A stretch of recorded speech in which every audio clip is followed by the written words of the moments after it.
Hallo und herzlich willkommen zurück zu einem neuen Flive Universe Video. Wir haben heute zwei News, eine Cash Shop News, was ganz interessant ist und ich euch zeigen möchte für diejenigen, die das nicht mitbekommen haben oder ja, jetzt vielleicht sich fragen, ob sich das lohnt oder keine Ahnung. Und das andere ist hier eine Eventverlängerung, und zwar das Spring Monster Ball Event geht jetzt ebenfalls wie das Attack of the Hungry Monsters Event oder Hungry Leanna Event, whatever. Die gehen jetzt beide bis zum 9. Mai. Und das bedeutet so viel wie, ihr könnt jetzt noch länger diese tägliche Quest machen, diese täglichen Spring Monster Bälle farmen. Und ja, das Event wurde einfach um 2 Wochen im Endeffekt verlängert. Der Grund dafür, wieso es verlängert wurde, ist ganz interessant. We have received several positive feedback regarding the recent Spring Monster Ball event and also aware that in-game entertainment needed a boost. To boost up our players' experience in the overworld, we have decided to extend the Spring Monster Ball Event eben bis 9.5. Und alle Spring Monster Ball Items werden aber trotzdem dann am 9. Mai verschwinden. Also diese 2-Wochen-Phase nach dem ursprünglichen Eventende, in der wir uns jetzt befinden würden, die wird nicht verlängert, was ich irgendwie komisch finde, aber egal. Jedenfalls die Monsterbälle oder alle Items, die damit zusammenhängen, die werden dann halt eben entfernt. Und ja, fand ich einen interessanten Post, weil ehrlich gesagt, ich habe das Event ignoriert. Klar, ist meine persönliche Sache. Aber ich muss auch sagen, ich habe nicht viel von dem Event mitbekommen, vor allem nicht viel Positives. Also ich muss wirklich sagen, es gibt ein paar Events, die waren so positiv. Da hast du das wirklich mitbekommen. Also da hast du wirklich aktiv jeden Tag darüber geredet, wie toll das Event ist oder so. Oder es kam immer mal wieder jemand in den Stream oder so und sagt dir, ja, geiles Event, Alter. Bestes Event aller Zeiten so ungefähr. Bei Greymong zum Beispiel waren viele Leute begeistert davon und haben das tagtäglich gefarmt. Und ich muss ehrlich zugeben, bei dem Spring Monster Ball Event, ich habe keinen einzigen Spieler jemals davon schwärmen hören. Niemand hat mir da wirklich so gesagt, ja, das ist voll das geile Event, so bestes Event, was es jemals gab oder so. Also wirklich gar nicht. Also ich würde sagen, es ist ein absolutes Basic-Event. Wie es abläuft, 100 Monster, glaube ich, muss man töten, 1 Stunde online sein und dann eben in das Haus eines Freundes gehen oder so. Auch super langweilig, kann man sagen. Gut, was man machen muss für die Belohnungen, ist jetzt meistens nicht so ultra kreativ oder nicht so abwechslungsreich. Dafür ist Flive nicht wirklich das richtige Spiel, muss man dazu sagen. Aber trotzdem ist es halt absolut basic, was man machen muss. Und dann kriegst du halt diesen Monsterball, da musst du halt ein Monster töten oder einen Giant töten, je nachdem.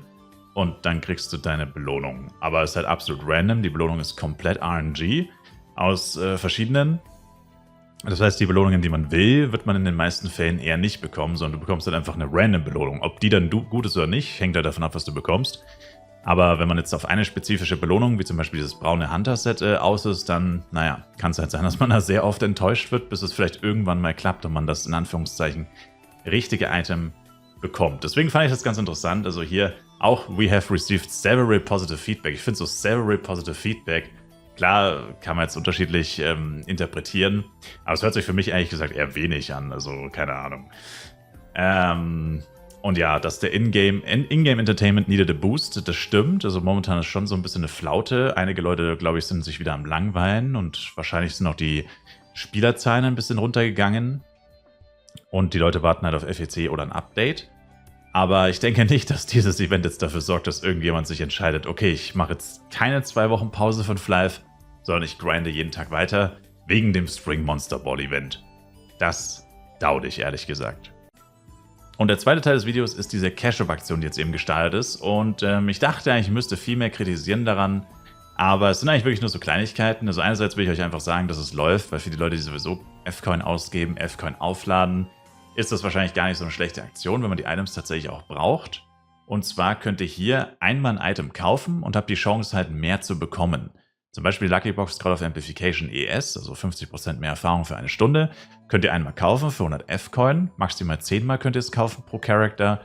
Und könnt aber bis zu 100 Stück bekommen. Wobei das klingt jetzt schon sehr gut. Ja, wir gucken uns gleich die Prozente an, dann wird klar, okay, so krass ist es dann irgendwie doch nicht.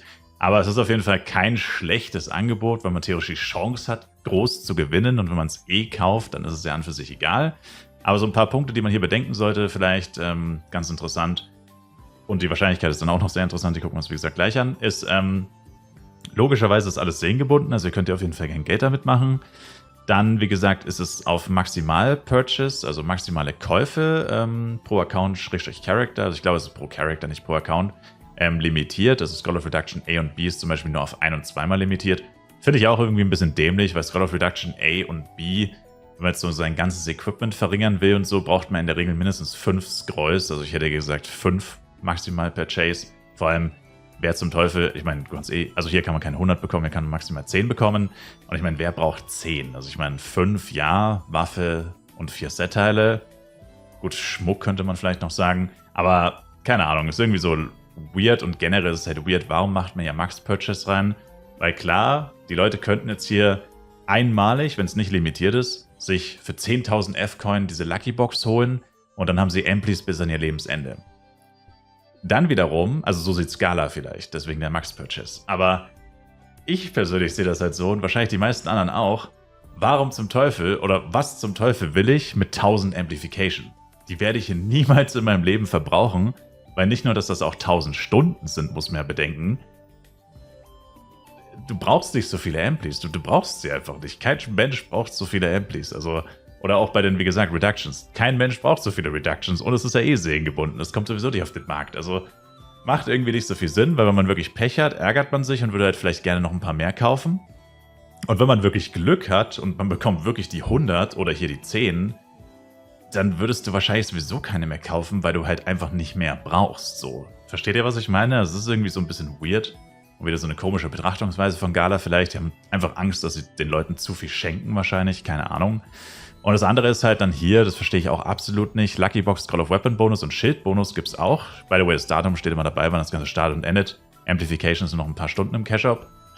Und zwar hier, Purchase available for Level 61 or above. Warum ist das Level begrenzt? Das ergibt in meinen Augen auch keinen Sinn.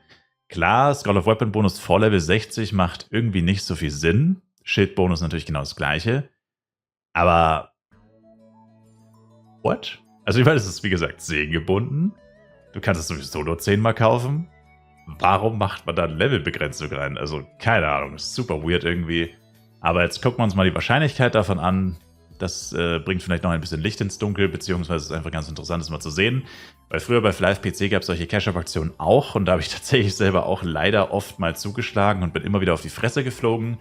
Und ich glaube, ich kann das auch gut verstehen, warum, weil ich vermute mal, die Wahrscheinlichkeiten werden dort ähnlich gewesen sein. Also zu 60% im Fall der Amplification. Bei den anderen Items sieht es vielleicht ein bisschen anders aus. Also ich schätze mal, bei den ganzen Scrolls sieht es immer gleich aus, nur bei den Reductions ist es wahrscheinlich ein bisschen anders. Aber 60%, dass ihr eine bekommt, wie gesagt, seelengebunden natürlich, 25 auf 2, 11 auf 4, nicht auf 3. Und wenn ihr das zusammenrechnet, kommt ihr schon auf 96% tatsächlich. Ja. Ist ganz schön viel. Das heißt, die ganzen Sachen, die hier oben sind, 6 mit 2,75, gut, das geht noch. Das kann man, wenn man es 10-mal kauft, vielleicht bekommen.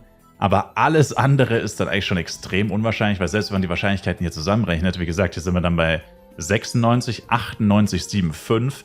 Das heißt, alles hier hat nur 1,25 und ihr könnt es ja nur 10-mal kaufen. Also dieses 10-mal kaufen kommt hier halt dann wieder ins Gewicht. Und das ist halt das, was ich vorhin schon gesagt habe. Das verstehe ich halt einfach nicht. Warum kann man das nur 10-mal kaufen? Weil du mit 10-mal halt höchstwahrscheinlich eben nichts hier hitten wirst. Und ich meine, selbst wenn du 10 Stück bekommst, ich meine, das ist hammergeil, aber es ist halt auch kein Lottogewinn. Ne? Ich meine, klar, du gewinnst quasi, du kaufst eine und kriegst 10 effektiv. Das heißt, du gewinnst 9 Scrolls, sind 900 F-Coin. Klar ist das heftig, aber mit einer 0,5% Wahrscheinlichkeit wird es halt den meisten Leuten einfach nicht passieren. Geschweige denn 100 mit einer 0,01% Wahrscheinlichkeit und du hast nur 10 Versuche. Also das ist das Einzige, was ich hier so ein bisschen kritisieren muss. Warum das begrenzt ist, weil wenn es wirklich jemand, wie gesagt, scharf drauf ist, sich ein paar Amplis zu kaufen oder Weapon Bonus Scrolls oder Reduction, whatever, und der zieht halt einfach 3, 4, 5 oder sogar 10-mal schlecht, ja, toll. Dann hat er im Endeffekt gar nichts gewonnen. Und das ist irgendwie so ein bisschen schade. Aber macht, was ihr wollt mit dieser Aktion. Ich wollte auf jeden Fall nur mal drüber reden, weil es ganz interessant ist, das mal zu sehen, wie gesagt, mit den Wahrscheinlichkeiten. Und es dann doch auf dem Papier immer so ein bisschen besser klingt. Also wie gesagt, wenn man sich das so anguckt, oh, 1 bis 100 und oh ja und cool und man kann ja bis zu 100 bekommen. Aber wenn man sich dann die Wahrscheinlichkeiten anguckt, wird ganz schnell klar, ja, es ist natürlich besser, als ein normales Scroll zu kaufen. Das auf jeden Fall.